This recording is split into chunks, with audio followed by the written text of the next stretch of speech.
सांगली जिल्ह्यातील सर्वात मोठं वस्त्र दालन, महांकाली कलेक्शन होलसेल दालन, नवरदेव नवरी आणि संपूर्ण परिवारासाठी लग्न बस्ता, आहेर साड्या आणि वेगवेगळ्या डिझाईन्स मध्ये भरपूर व्हरायटी, तेही होलसेल दरामध्ये, फक्त आणि फक्त महांकाली कलेक्शन मध्येच। आमच्यापेक्षा भरपूर व्हरायटी आणि डिस्काउंट तुम्हाला कुठेही मिळणार नाही, तेव्हा एकदा अवश्य भेट द्या। महांकाली कलेक्शन, महांकाली साखर कारखान्यासमोर, मेन रोड, कवठे महांकाळ।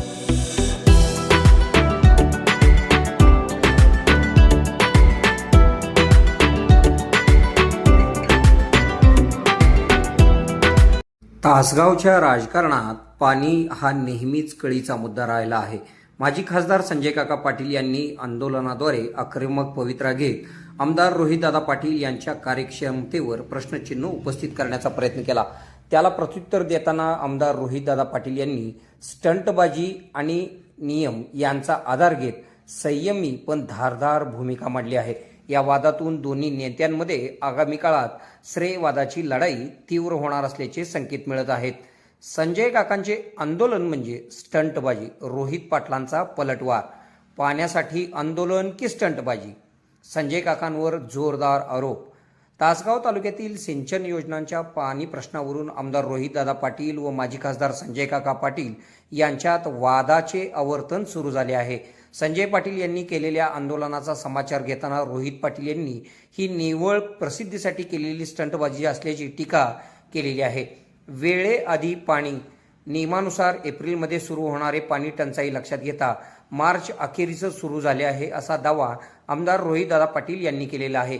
हे आंदोलन पाण्यासाठी नसून वैयक्तिक टीकेसाठी होते। यापुढे अशा आरोपांना उत्तर देणार नसल्याचे रोहितदादांनी स्पष्ट केलेले आहे।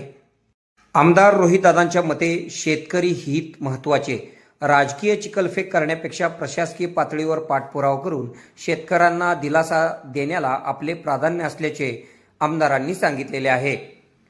आमदार रोहितदादा पाटील यांनी दिलेली प्रतिक्रिया आपण पुढे पाहूया। आपल्या भागातील बातम्या पाहण्यासाठी आमची न्यूज चॅनल सबस्क्राईब करा व फॉलो करा। मुख्य संपादक कुणाल कोठावळे, के मराठी न्यूज नेटवर्क।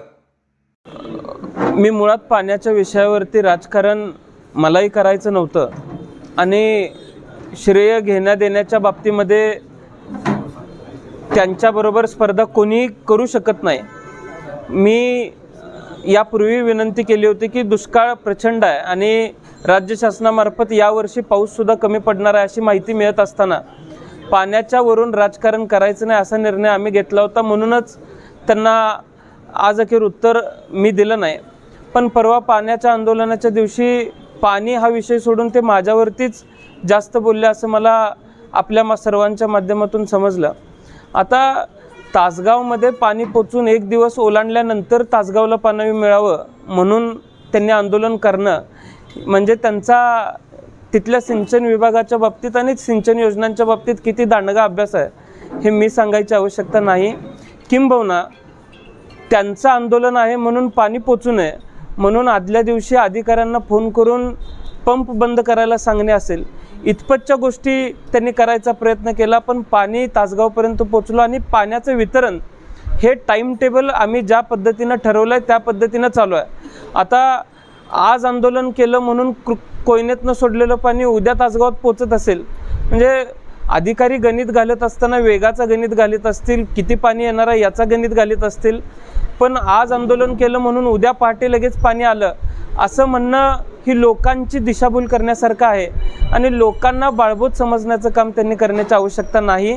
त्यांनी वास्तव स्वीकारलं पाहिजे आणि खऱ्या अर्थानं टाईम टेबलप्रमाणे, किंबहुना मागच्या वर्षी एप्रिलच्या दुसऱ्या आठवड्यात हे पाणी मिळालं होतं, यावर्षी मार्चच्या शेवटच्या आठवड्यामध्ये हे पाणी आम्ही देऊ शकलेलो आहे। थोडासा फ्लो कमी आहे पण आम्हाला आज विरोधी पक्ष म्हणून भांडत असताना, पाणी आणत असताना तिथं 2 मंत्र्यांशी भांडून, एका सत्तेतल्या आमदारांशी भांडून पाणी इथंपर्यंत आणायचं आहे, तरी देखील ते पाणी इथंपर्यंत आणण्यात आम्ही यशस्वी ठरलेलो आहे। आता पाणी हा विषय दुष्काळाच्या परिस्थितीमध्ये या असताना त्यांनी राजकारण न करता सामंजस्य राहून लोकांच्यापर्यंत जास्तीत जास्त हा लाभ कसा मिळेल याची खात्री करणं आवश्यक आहे। लोकांची दिशाभूल करतात किंवा माझी खासदार स्टंटबाजी करतात असं म्हणायचं। आता मागच्या वेळेला त्यांनी अर्धा तास काहीतरी कर्जमाफी व्हावी म्हणून रास्ता रोको केला होता आणि राज्यामध्ये कर्जमाफीची फसवी घोषणा झाल्यानंतर आम्ही अर्धा तास रस्ता अडवला म्हणून राज्याची कर्जमाफी झाली असं ते सगळीकडे सांगतात. अशा भातदारांवरती किती विश्वास ठेवायचा हे तासगाव कवठेमहांकाळमधल्या लोकांना माहिती आहे.